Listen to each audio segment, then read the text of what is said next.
Who can take a flower, roll it up and make it fine? Sprinkle it with knowledge and a little bit of time. Cover it with headlines and a sweet euphoria too. Cannabis man, cannabis man, cannabis man. Spreading news and joy across the land. Diving deep into the growing green. Cannabis man, they're all king.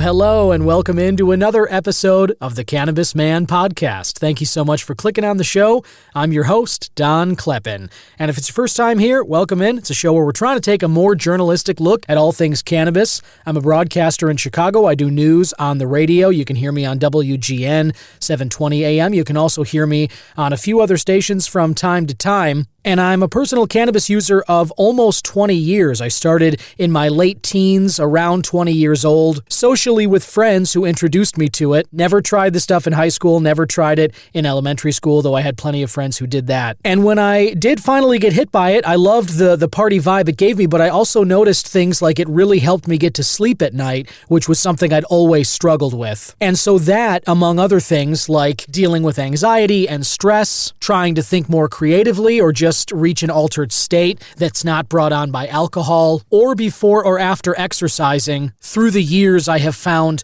many different opportunities to work cannabis into my life, and I always enjoy it. That being said, I am pro-cannabis, I like it, but I'm capable of mostly removing my own bias from a conversation, and I do not believe that cannabis is right for everybody. I've said it many times on the show, and I do believe it. I don't think it's right for everyone. I don't think it's a perfect cure-all for all the stresses or, problems that just living on this earth, the burden of existence, can bring. But my reason for doing this is that I think all of us Homo sapiens in the world over, we all deserve the neutral and unbiased information about what cannabis can and cannot offer, and we deserve to make that decision for ourselves. We are adults. We get to decide what's best for our lives and how we deal with the problems of our existence in the way that works best for us. And I believe that if more people had neutral information about cannabis, they might find that it can really help them with some difficulties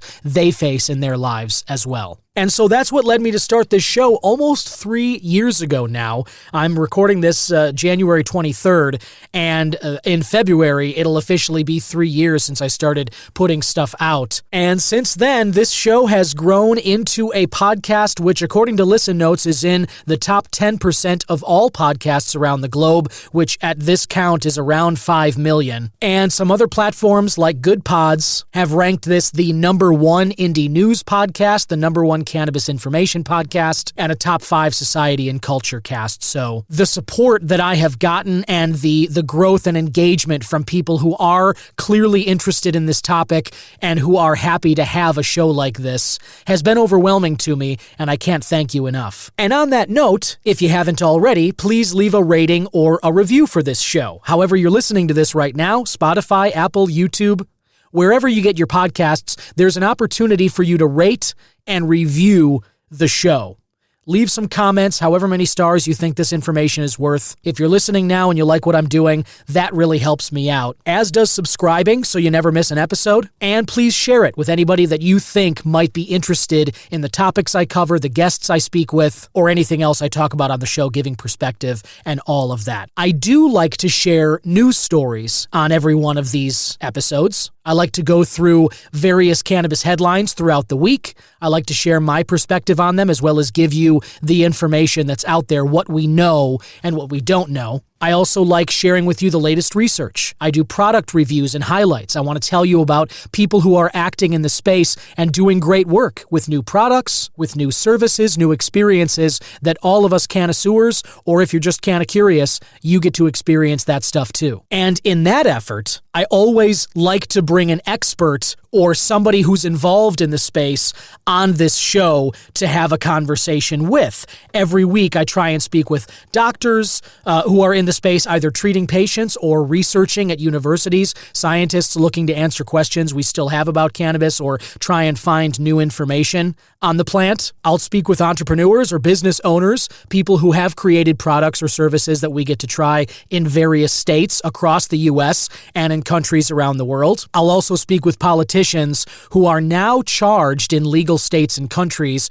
with creating a framework, a foundation of laws that, as the green frontier, as I call it, as legal cannabis continues to expand, we all will need to abide by. And the framework and foundations that states have created and what those ripple effects might mean for the future, I find that very interesting, and I like to bring that to you as well. So today, I have such an expert in this space, somebody who is involved in a wonderful company in California, someone who's been in the space for a while. She grew up on a farm and her family's been growing cannabis products for quite some time. And now that company is starting to offer new products in the state of California and obviously beyond that in the future. But recently, they started offering some THCA diamond-infused mini pre-rolls that really caught my eye, and I wanted to kind of dive in to those products as well as the philosophies of the company, which is Autumn Brands out of California, and I'm speaking with Hannah Brandt, who's involved in that. We talk about those new products,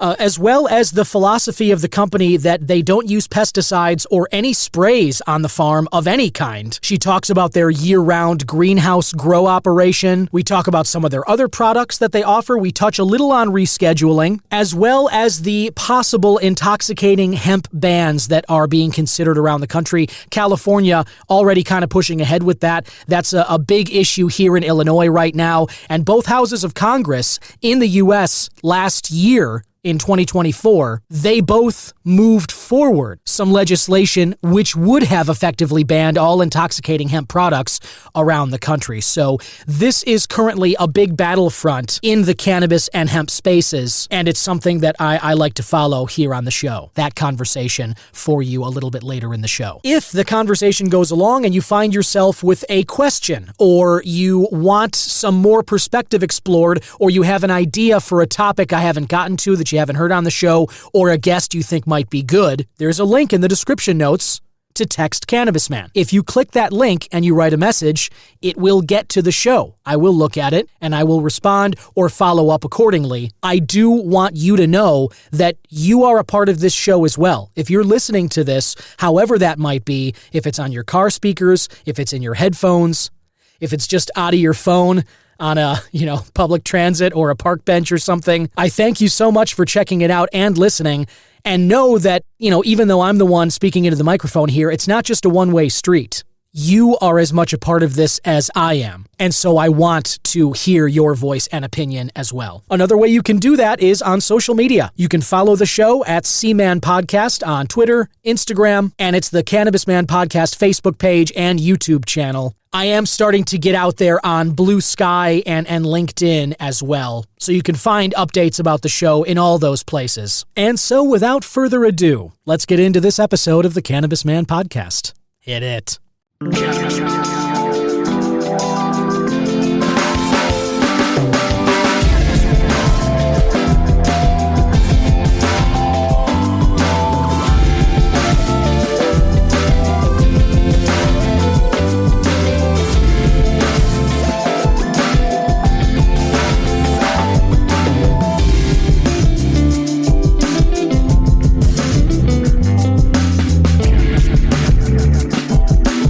This is Tommy Chong, and you're listening to the Cannabis Broadcast. Alrighty, and thanks again for checking this show out. I want to dive right into the News Joint Wrap. This is a wrap-up of local news stories in and around Illinois, where I am, also touching on some events, product and dispensary highlights, that sort of thing, and it's all curated by IllinoisNewsJoint.com, which I like to think of as the joint you can hit for all your Illinois cannabis news and reviews. Now, Jason Brown has an article here on Illinois News Joint. He started the website to kind of do what I'm doing, cover the space of cannabis, offer some up-to-the-minute updates in terms of what's happening locally in the space. And one story he put out a few days ago is an online licensing portal has been put out to streamline cannabis business operations. IDOA, the Department of Agriculture, released 2 press announcements dealing with the new online portal for cannabis businesses. The first stated that Illinois is set to streamline cannabis business operations with the launch of the new online licensing portal. And in July of last year, cannabis businesses across the state gained access to a centralized system, which, according to the agency, will significantly modernize how product and vehicle registrations are handled. And Jason gives a breakdown of what cannabis businesses need to know. He lays out some key processes like registering and updating products and vehicles, renewing licenses, maintaining compliance through streamlined updates and real-time tracking. And as of August, all product and vehicle registrations have to be completed through the online portal. Businesses must immediately update all incomplete or outdated registrations to remain compliant. Vehicles are identified as incomplete, or rather, vehicles that are identified as incomplete are subject to deactivation at this time. Incomplete product registrations identified after March 31st of 2025 risk immediate deactivation. So that is the deadline you have, March 31st of 2025. And then Jason lays out some steps to prepare for that transition to online further along in this article, which I have linked below. And similar and on a related note, IDOA also has implemented a paperless system for cannabis businesses. I love this because I'm a big fan of paperless whatever you can. We all, I think, are concerned a little with climate change. If you're in the California, LA area with these Palisades fires, the others as well, all the damage there, we've certainly all heard a lot about that the last few weeks, and it's awful. And California has always had a fire season, but the extreme conditions that everyone has said, all the experts in the space have now confirmed were brought on due to climate change. That is a recent example of some of the extreme changes that we are going to see more of in our lifetimes. And so a small thing like choosing paperless for your bills or any other kind of mail that you get or any other business registrations, any opportunity that you have to kind of remove some clutter from your mailbox, maybe save some trees. And we all know how much faster electronic communication is. I mean, otherwise we wouldn't be texting each other 24/7, which everybody is doing. So anyway, I digress, but IDOA has now implemented a paperless system for cannabis businesses as well. And Jason kind of goes through that, the online transition, and some more deadlines to keep in mind as we move through this year. And an event I want to bring up, Jason just mentioned this earlier this week, a Flower Expo Illinois is hosting a B2B event in Chicago. This is Flower Expo's inaugural Illinois event where brands meet buyers. Let me try that again. Where brands meet buyers, that's better, at a high-vibe, consumption-friendly trade show. Flower Expo Illinois is scheduled for noon to 10 p.m. March 25th at Sarabande, not sure how to say it, Chicago, Sarabande, Chicago. And Flower Expo offers Illinois News Joint readers and followers 20% off general admission passes. And you can find those in the article that I have linked below. Also, some product highlights that Jason gives recently: Lemon Cherry Gelato by Napalm, Triple X by Northern Heights, High Dose Jellies by Jams, and Double Baked Cake Live Butter by Binsk. All of that, along with more news stories, events, and highlights for you at IllinoisNewsJoint.com. Now, I want to tell you about some products that I have been sampling of late. If you listen to any recent episodes, you know I'm in the midst of dry January. And boy, what a slog it has been. I don't know if you've tried it, if you're trying it with me right now, but it sucks. There's no getting around it. It does suck, but I went through some ways that I make it a little easier a few episodes back. And mine is a bit drier than some others might be. Most people fixate on the alcohol portion of it. I use it as an opportunity for a tolerance break as well. So my January, I abstain from alcohol, cannabis, along with caffeine and added sugars. And sitting here on the 23rd, I've dropped about 12 pounds, which has been really, really nice. But also, the things like I talk about that cannabis helps me in terms of quality of life, getting to sleep, there have been a few other ways that I've been getting through those. I mentioned some of the tea that I've been drinking. There's tea chino in the morning, which kind of replaces my coffee, and then some sleepy bedtime teas that I drink at the end of the day in order to kind of help me get down at night. Sipping on some lemon blueberry tea right now, actually. Oh boy. Tart. Quite tart.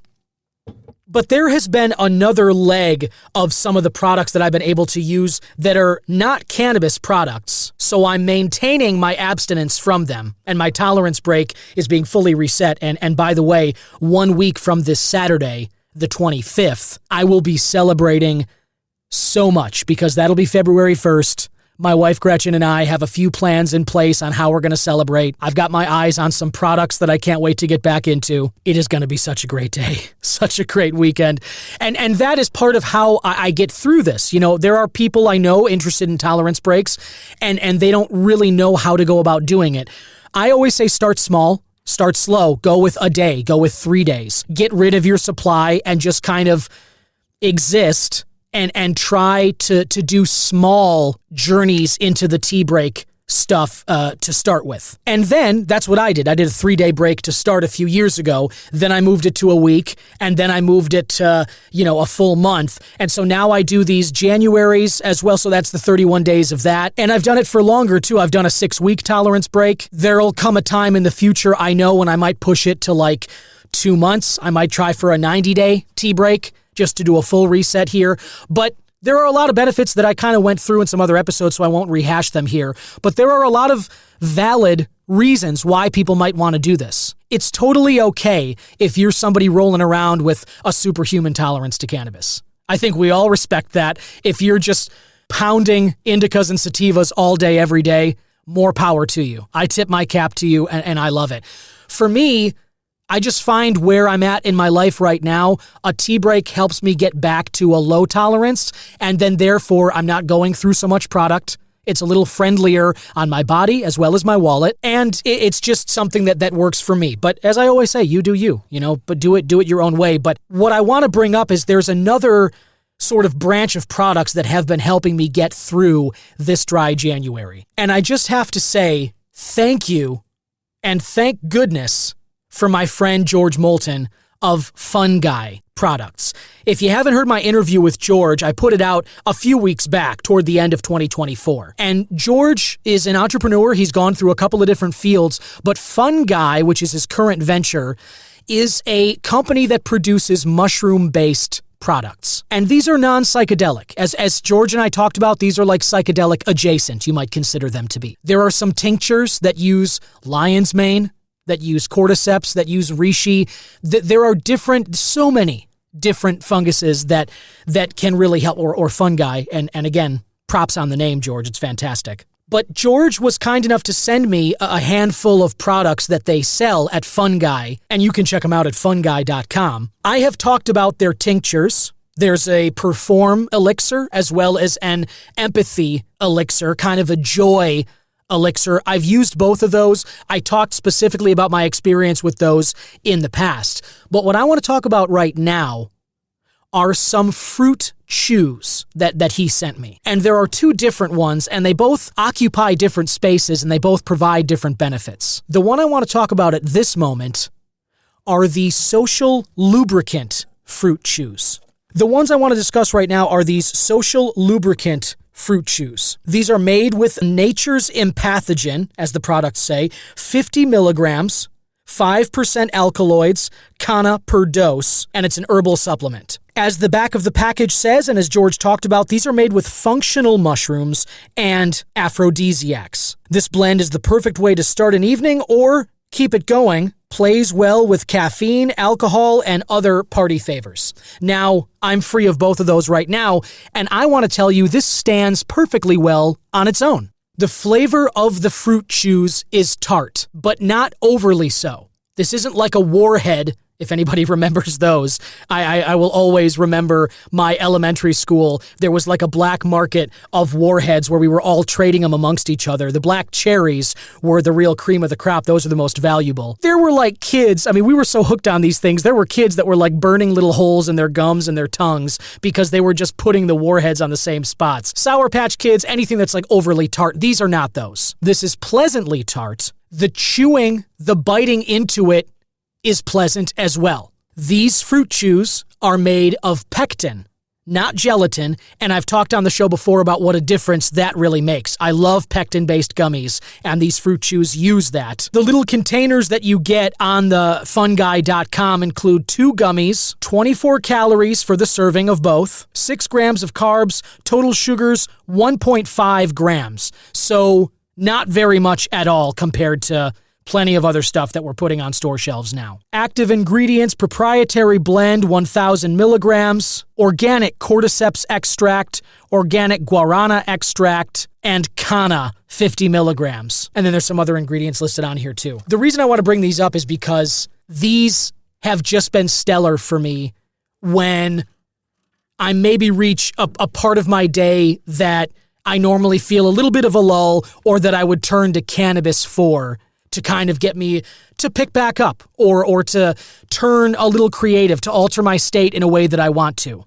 But as anybody knows, there are other components to getting stoned than just being uplifted. Some strains are going to give you the munchies. Some strains will help you focus. Other ones will completely take your focus away. We all have our preferred strains. I'm assuming if you're listening to this, you might partake in cannabis, and if you do, you probably know what you like and what you don't like. And if you haven't partaken, if you're a canna virgin, as they sometimes say, I suppose, I actually don't know if anyone else says that. Maybe I just threw that out there now. But if you are that and you've never tried it before, I want you to know we're not in this place anymore where weed is just weed, despite what the older potheads and the people in states that are still illegal might tell you. There are so many different tiers and lanes that these products can occupy. And so you can really customize your cannabis experience. But that's also true with these functional mushrooms. Now, this is not an ad for Fungi. I'm not being paid to say this. I'm not affiliated with them in that way. I just really love what George is doing. And I'm telling you that during my dry January, these fruit chews have helped. And there are other fruit chews, which is brand new from them, and it's a chill formula. It is specifically meant to help bring you down in the afternoon if you're in a daytime and your kind of mind is running a mile a minute like mine does. Maybe you can tell sometimes, maybe not. But that happens to me, certainly. Or a way to bring the evening down when you've had dinner and you're kind of winding down and getting ready for bed. These chill fruit chews are fantastic. I had 2 of these the other night. They are also very tart. They had a bit more of a noticeable mushroomy aftertaste. I will say that. Nothing about it was unpleasant.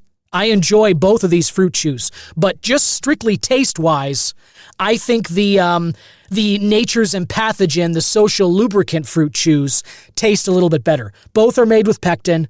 Both are very pleasant to bite into, and both have played a valuable role during my days in this dry January. So if you are somebody who is looking for some alternatives, cannabis is the great alternative. I say it all the time on the show. But if you're taking a tolerance break and you're looking for alternatives from cannabis, from the great alternative, functional mushroom-based products, you could do a lot worse than those. And I've been drinking some teas with those as well in the morning. Lots of wonderful natural benefits that these fungi just have waiting for us to try. And so if any of this sounds appealing to you, you can head to fungi.com and check out some of these products for yourself.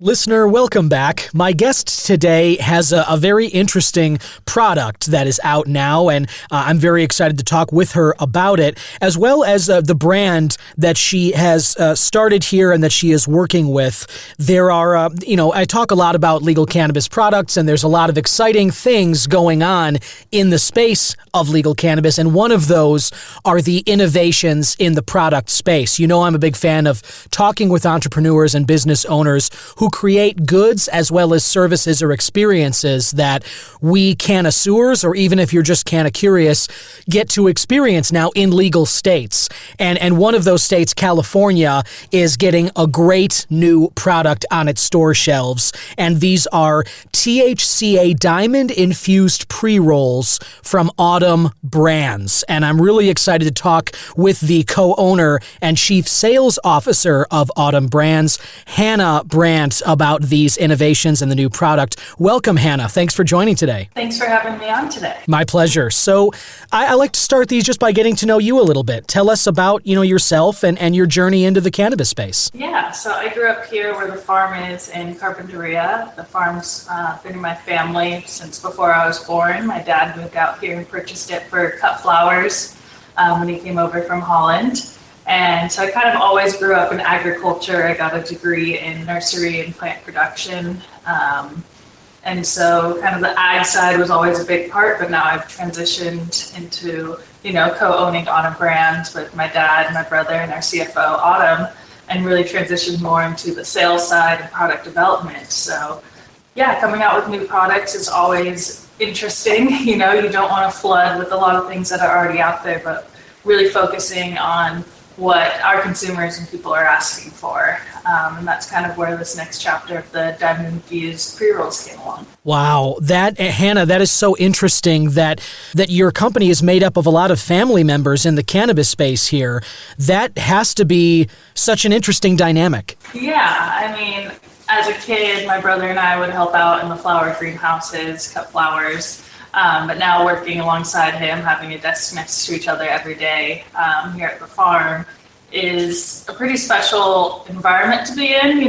Sometimes we can kind of push each other in different ways because we are siblings and not just business partners. But it's great that he has his area of really being the head grower. And I can understand a lot about what he's doing, but I don't have to be hands-on with him. And then I kind of, after the plant is harvested, I take over. For sure. So you guys have your own lanes, but you, as you said, you understand a little of what he's doing because you've been there yourself, being on the grow side, growing up on that farm and cutting flowers, being in the greenhouse. You at least can understand him when he's talking about maybe some of the problems he faces or maybe some of the stuff he's trying to address. And I'm sure that must make for a smoother business relationship, which is really cool. So let's talk about the new product, the THCA Diamond Infused Mini Pre-Rolls. I talk a lot on the show about pre-rolls. I'm a big fan because of their convenience. I think that, everybody has their opinions and the lane that they like to be in for cannabis products. And I understand whether people are more into concentrates, if they like the higher percentages or whatever, or if you like to just break up the flower and kind of get it in glass or beverages. I understand all of that, but for my money, nothing is beating the convenience of pre-rolls, to be able to bust them out of a pack, light it up, and then be able to just consume right there where you are and enjoy that. So tell us a little about the infusion of these products, the notion of the THCA and the diamonds and whatnot, and what makes them sort of different as a pre-roll offering. Yeah, so when we were looking at the market for infused pre-rolls, obviously the SKU line across the market is pretty large and ever growing.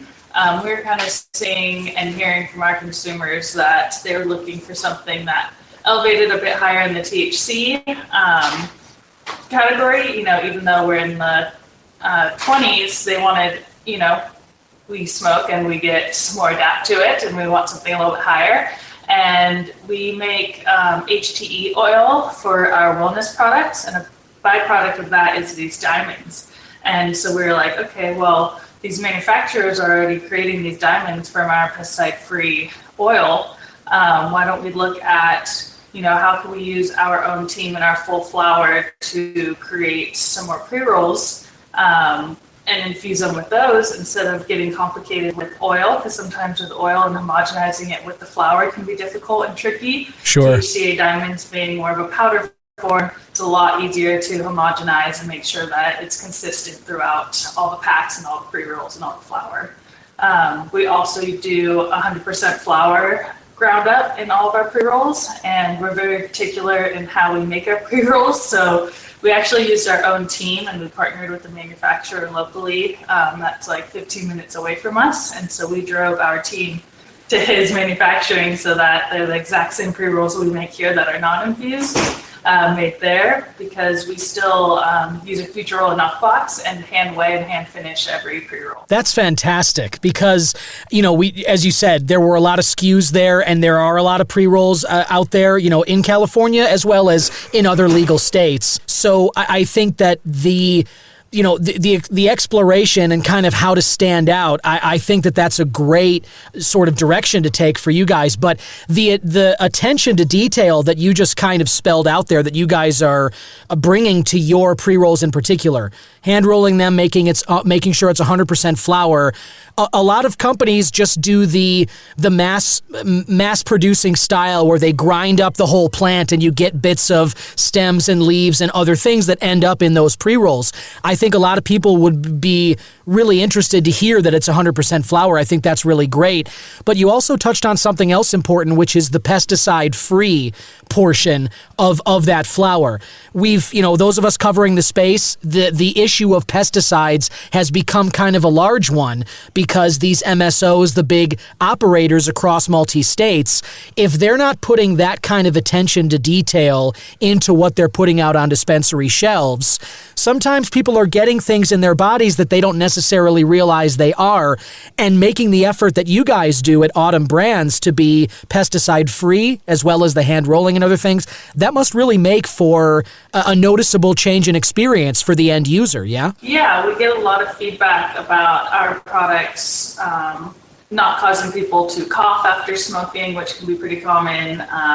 We actually had this couple come by for a farm tour. They are both singers and also huge stoners. And so they were having some issues with their vocal cords. And my sister-in-law was working in a dispensary for like a customer education day. And she became friends with them, and they only smoke Autumn Brands now because it doesn't affect their vocal cords in the same way as some other products. Wow. Because, we are pesticide-free. We're actually no spray, so we don't use any sprays anywhere on our farm, which was a huge learning curve. But at the end of the day, the safety for our consumers and the safety for our workers not having to apply anything, and overall, it's definitely been a positive and worthy change. I love that. I think that is the right attitude. And again, that product philosophy, you guys are concerned about the right things. And it just seems like it resonates through the way your company is structured. You guys have a family operation going. You've been on that farm for years. And now you're really fixating on the end user's experience. Like I was just saying, the harshness, making sure that you're not spraying anything on the plants, being in a place like California where you can grow outdoors, I'm assuming, year-round for the most part. Is that right? We grow in greenhouses year-round. Okay. So they're sun-grown fully. We don't have any lights in our greenhouses, and we open the windows and control the temperature, humidity, climate that way.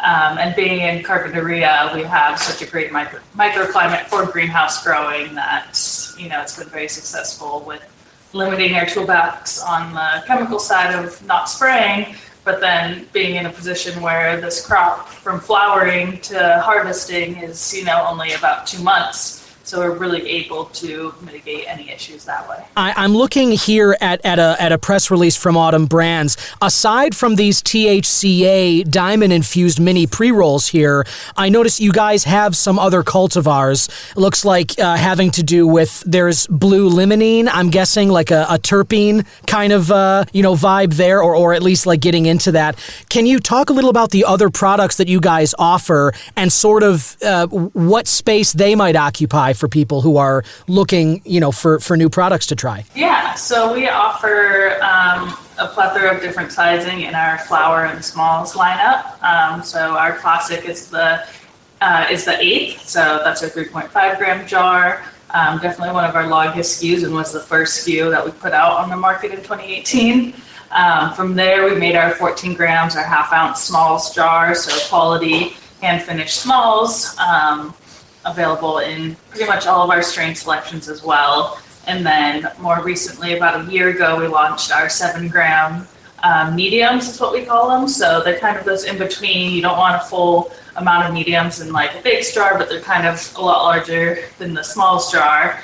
And it's actually in a pouch, fully made down in LA, and it's brought up to us by our buddies. So we don't have a bunch of boats and things going all over the place, so it's nice and local. And then more recently, as of 2 months ago, we launched our 1 ounce smalls in a jar. And so when you're saying smalls, I'm assuming it's kind of like popcorn, like the smaller buds, is that right? Yeah, Yeah, more popcorn. So a lot of people like it because of the value side. Yeah. You can get more grams for your buck, and then also you have less stems in there because the stems are smaller on smalls. Right. Sure. Yeah, that makes sense. And I talk about popcorn a lot on the show. I'm a big fan of that. I've always, especially here in Illinois, the price point, like you mentioned, it is a big savings, and yet you're getting, I know some people in the space like to quibble about like, well, it's not a full bud or whatever, but I've always been of the opinion that it's like, no, I mean, it's the same. They're just like smaller colas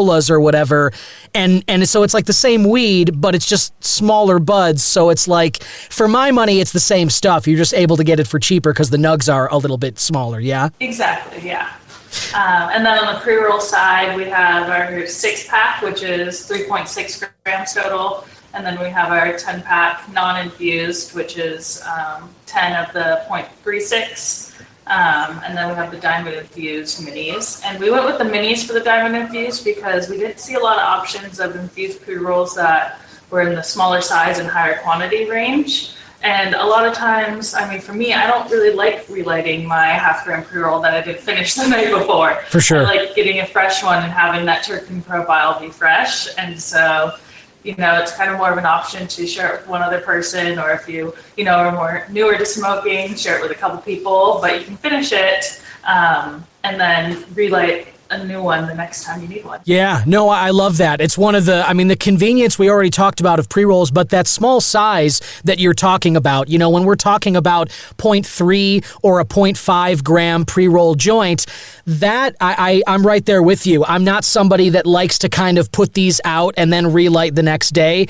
With it being an illegal state, I would much rather just start fresh with something new. But I love the point you made about there's not too many infused pre-rolls in that size. Normally, when you get something infused, you're looking at like a full gram. Or maybe like a little bit more of that. Certainly something that's a larger size that, even if you're a big time, if you have a high tolerance, maybe you do those on your own. And I know people who certainly would, but my speed is definitely more along the lines of like, give me something that I'm going to hit like 4 or 5 times, and that'll kind of give me the uplift for maybe 2 to 3 hours, and then I'll go back for something else. And so I really like those small sized pre-rolls, and I think you guys introducing an infused product that fits that, I do think there's definitely a need for it, and I'm sure the market's going to respond accordingly. And on that note, where can people find you? I know you guys are in California, but is there a website with like a store locator that people can look at? Yeah, so if you go on our website, autumnbrands.com, you can go to the Buy Now and either find delivery services through the Jane menus, or you can find also our store locator, and you can filter what products you're kind of looking for there. So we try to make it as easy as possible. Yeah, it sounds like that. And I'm so jealous sitting here in Illinois hearing that delivery option. It's just like, oh my God, like that is nice to be able to go to a site and just place a delivery order right there is, I think that's awesome. So as you heard there, listener, you can go to autumnbrands.com and find out where the nearest store to you is, or, be a real boss and order a delivery, because even though it's cool in this, country that's more states are going legal, and I do love living in a legal space. I always used to dream about this, but not all legal spaces are created equal, and there are some places like California where you can get delivery, whereas here we still can't, and many of the newer states that have legalized are still working that out. But I love that, and I think it makes it super convenient for you to try out the great stuff that they have at Autumn Brands. Hannah, what in terms of legal cannabis and stuff, and on that note, I always say on the show that the green frontier is expanding, but each state right now is kind of its own island, in terms of cannabis laws, because they're. I live here in Illinois, and next door, there's Indiana. And it's like, if I take my Illinois product, which is legal here, but I drive over the border, now I'm committing, still a crime. And people love to drive from Illinois to Michigan, to enjoy some of the price discounts that they have up there. But you got to drive through Wisconsin or Indy, which is an illegal, territory, in order to do that. So you're still kind of placing this risk here. When you think about rescheduling, what do you imagine from a business standpoint that might do for Autumn Brands as well as legal cannabis at large? We're lucky that we're fully self-funded and we're 4 owners that, are family. So we did it very quickly for when that time comes, but we're not banking on, that being the saving grace of our company. We want to make sure that we're profitable in California with the current laws as is. Excited for 280E to hopefully go away.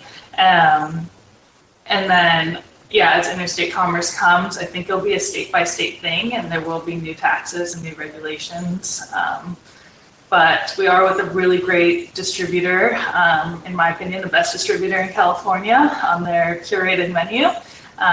And so I think that will also help us when the times do change. One more question, this might not be related at all to what you're doing at Autumn Brands, but in California, since we're talking about that state, I know Governor Gavin Newsom recently signed something that had to do with a ban on intoxicating hemp products. And I know that other states are looking into these things as well.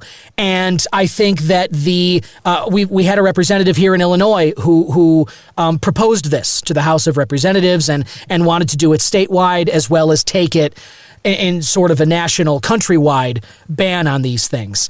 As I said, I don't know that it touches the products that you guys work on or not, but is that hemp ban something that you're looking at, something you're paying attention to in California, and will it have any effect on your business, or do you sort of look at it in a futuristic way that like maybe something you guys would be paying attention to down the line, or is it not in your lane is sort of what I'm asking? Yeah, so we make quite a few wellness products for the THC dispensary market. And we did look at making some of those, more in the hemp side, but we were always hesitant with the intoxicating hemp. We kind of felt it wasn't our place to go that route. We are cannabis farmers selling into dispensaries. I don't want to cross a line of something that, I wouldn't use. I wouldn't use intoxicating hemp. Luckily, I'm in a state where I can get, legal cannabis. Right. Just because of the different regulations or non-regulations that there are on it.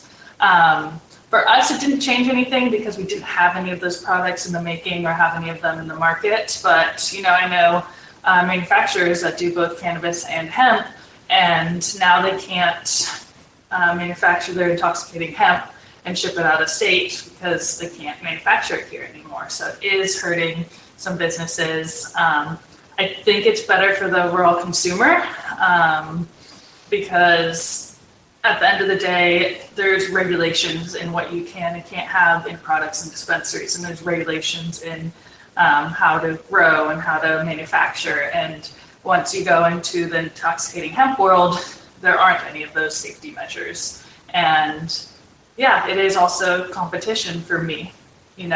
Why would someone go into a dispensary or get their delivery service, pay their city tax, their state tax, excise tax, and all of that, when they could get something shipped in the mail straight to their house that is, 20, 30, 50% cheaper. Yeah. And I get that totally. So I appreciate the honesty there and the perspective, but also you bring up a great point. I think that people are angry about this, especially operators in that hemp space.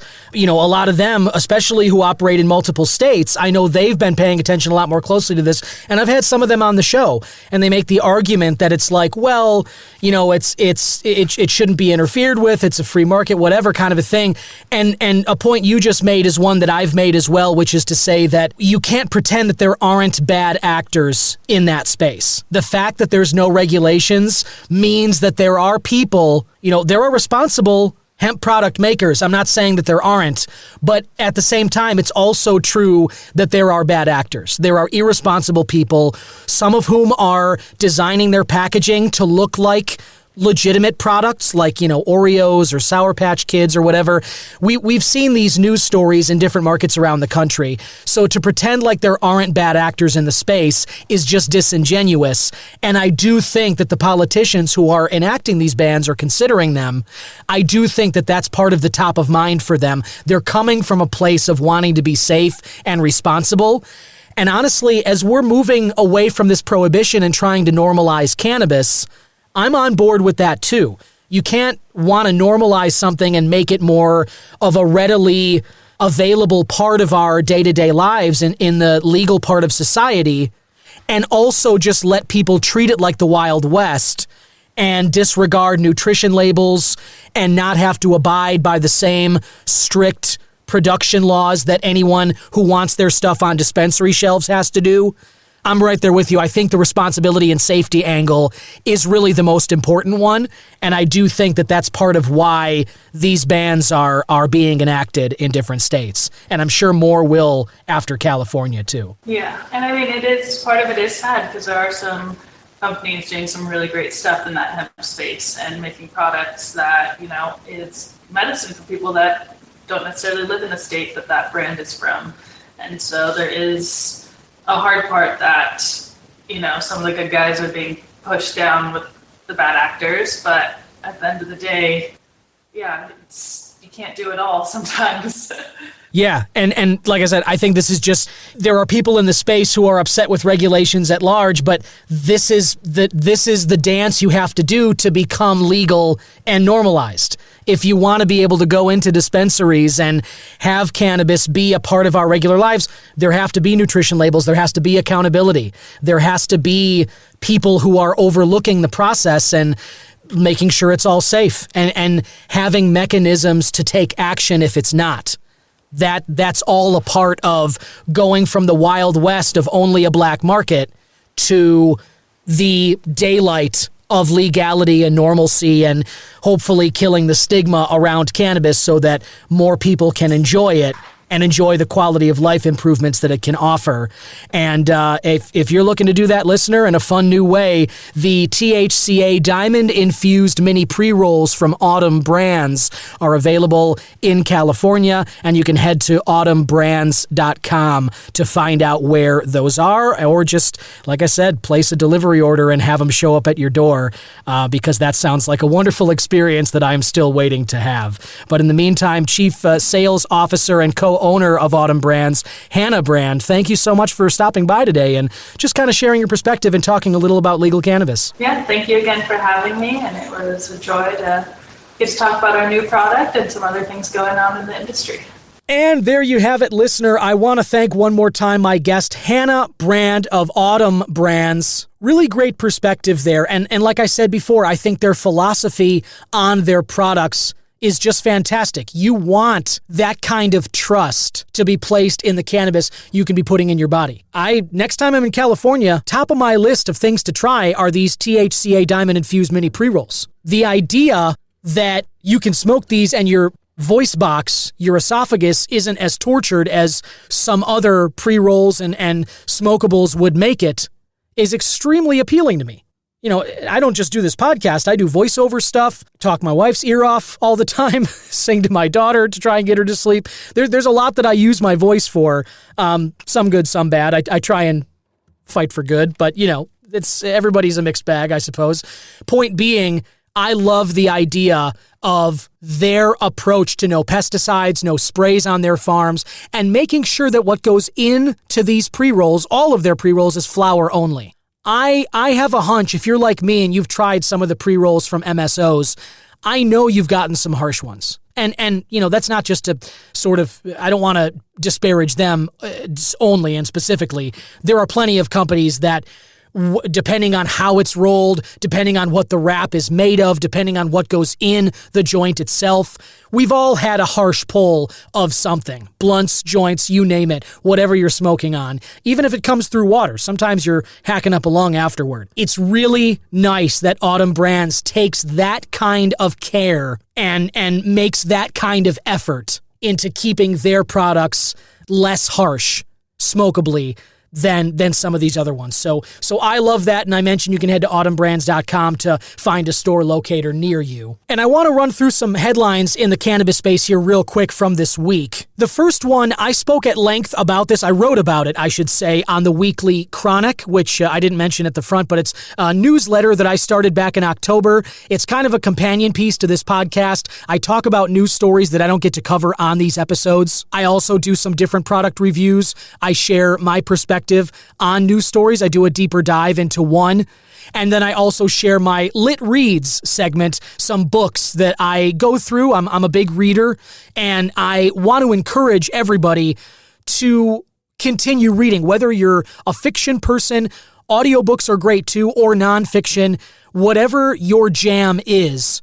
We all need to be reading and passing that on to our kids. And so in that effort, I'm recommending some books that I love, that I find life-changing, that are just things that I think other people should read. And so if that appeals to you, you can scroll down below. The Weekly Chronic is free, totally free, and it'll hit your email inbox after you subscribe Tuesday mornings. Usually takes about 5 to 10 minutes to read. You can get yourself a little update a little quicker than listening to these podcasts on cannabis news. But the story I talked about on this week's Weekly Chronic was something that has been a big issue in the cannabis space, Facebook and Instagram, Meta, their overarching company, and how, as I put it in the Weekly Chronic, they still hate cannabis. There were sweeping updates to Facebook policies in favor of, quote, free expression. And right now I'm reading an article from Marijuana Moment, which I've linked below. Always love their publication, and I encourage you to read them. And you can follow along here. I'm not going to go through this whole thing, but the free expression we've heard a lot about, mainly because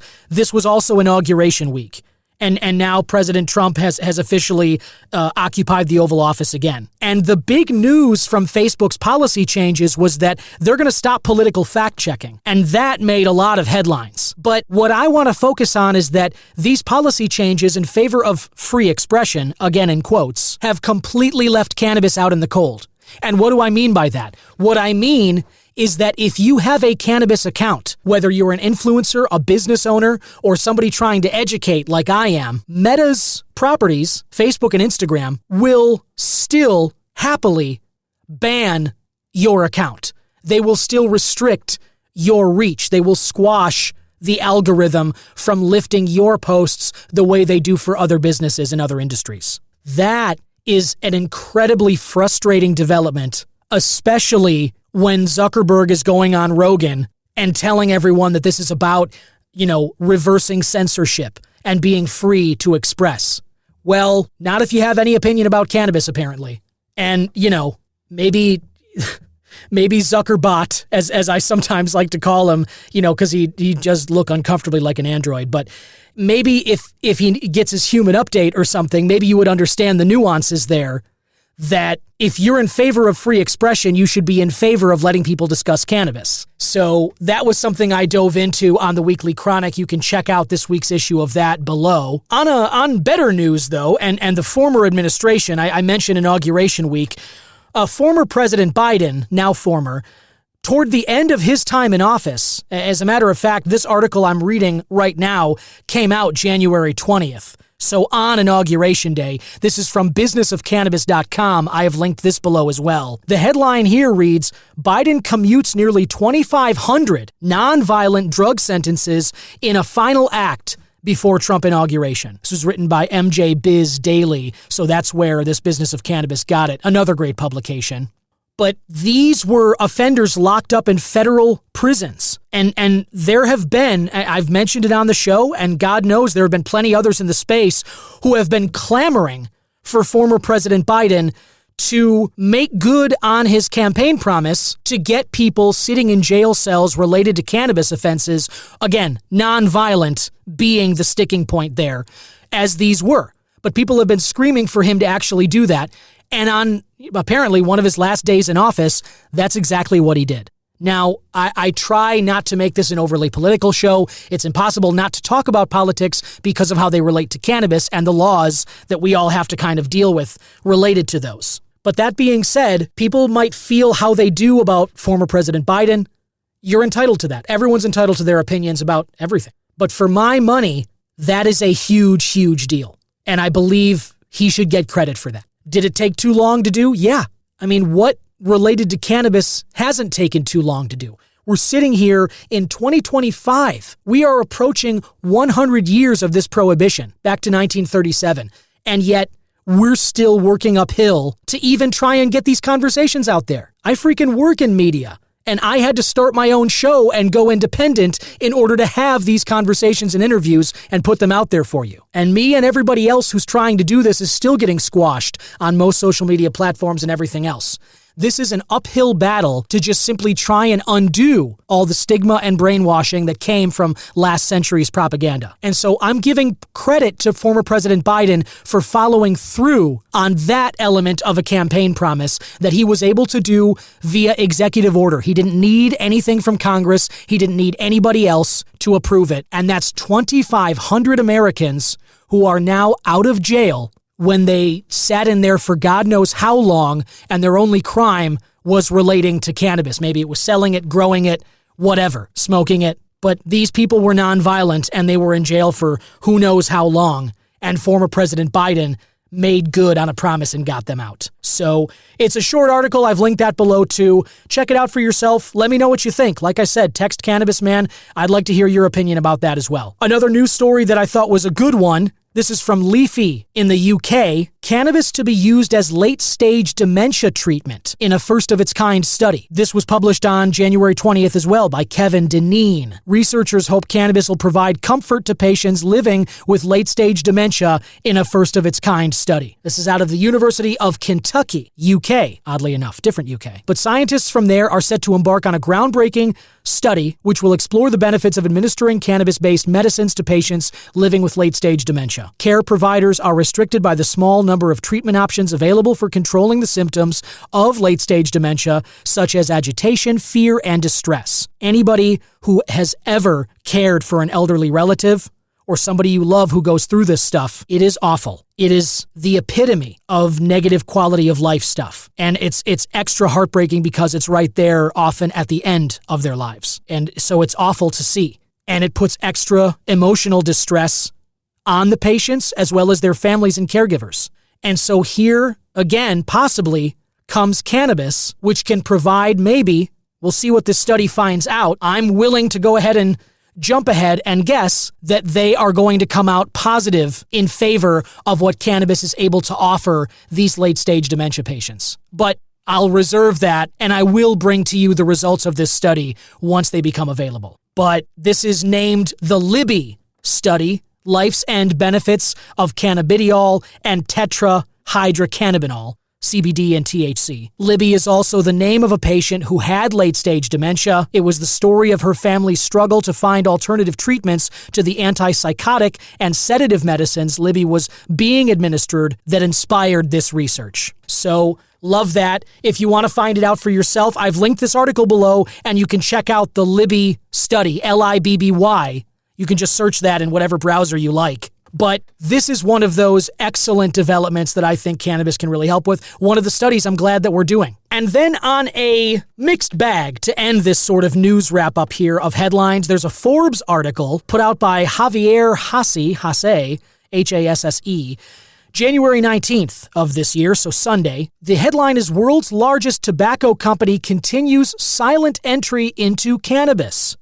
Is Philip Morris a medical marijuana supporter? Philip Morris International, PMI, is the largest tobacco company in the world by market cap and is further extending its reach into cannabis through its subsidiary, Vectura Fertin Pharma, VFP. In a press release that went mostly unnoticed, the company announced this week a collaboration with Avicanna, Avicanna, a Canadian biopharmaceutical firm specializing in cannabinoid-based medicines. This partnership aims to advance medical cannabis research and improve accessibility in Canada. By leveraging Avicanna's expertise and its mymedi.ca platform, PMI continues its measured pivot toward health and wellness. Well, if that's what they're actually doing, great. But hard to say that the world's largest tobacco company is pivoting toward health and wellness. I would argue they're pivoting toward future profits as, fewer and fewer people are smoking and places around the world aren't even letting younger people buy cigarettes anymore. I would argue they're pivoting toward, sustainability for their own company.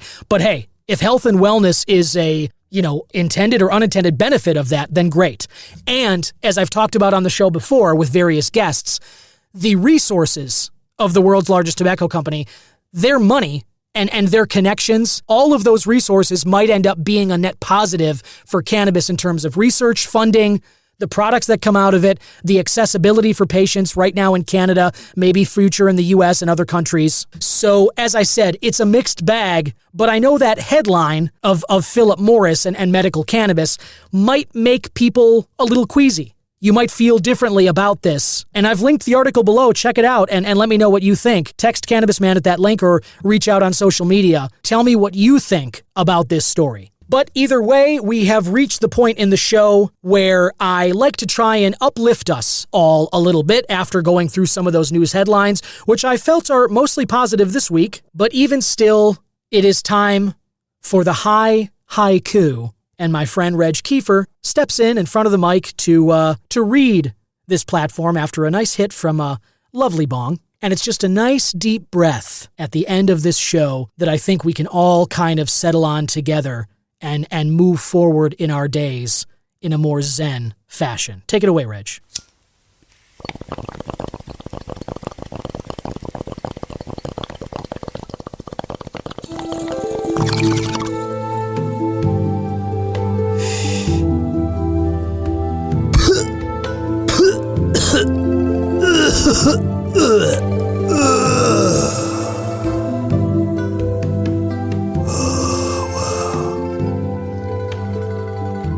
New buds softly bloom. Bright horizons call our name. The spark of rebirth. Wow. Spark. That was this week's haiku. Thank you, Reg. I themed that haiku on new beginnings and hope for the future, and I hope that you can find some hope for the future. I know Inauguration Week tends to get some strong reactions from people on both sides of the aisle. Maybe you're feeling great, maybe you're feeling not so great, but wherever you are, wherever you stand, know that the future is still coming.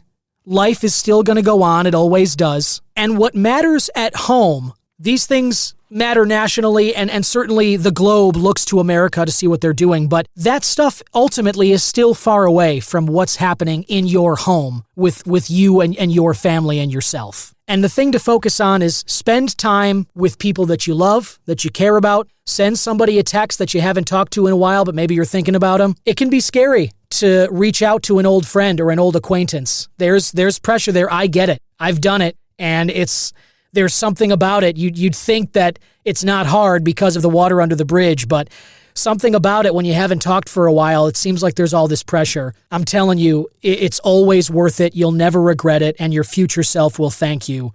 Because spending time with those people that we care about and that we love, that is ultimately what adds up to a fulfilled existence here on Earth. As does partaking, I believe, in the wonderful cannabis products that are offered to us. And as I said before, I've got about a week left of dry January, and then I'm getting high on reefer. Yeah, Niles Crane just said it for me. That's exactly what I'm going to be doing February 1st, and boy, I cannot wait for that. And I can't wait to celebrate that and share it with you, how that goes and how I'm feeling and all of that, along with more news stories and conversations with experts in the cannabis space and perspective and product reviews and looking ahead to what we can all look forward to as this green frontier expands. All of that on the Cannabis Man podcast. Talk next week. Bye-bye.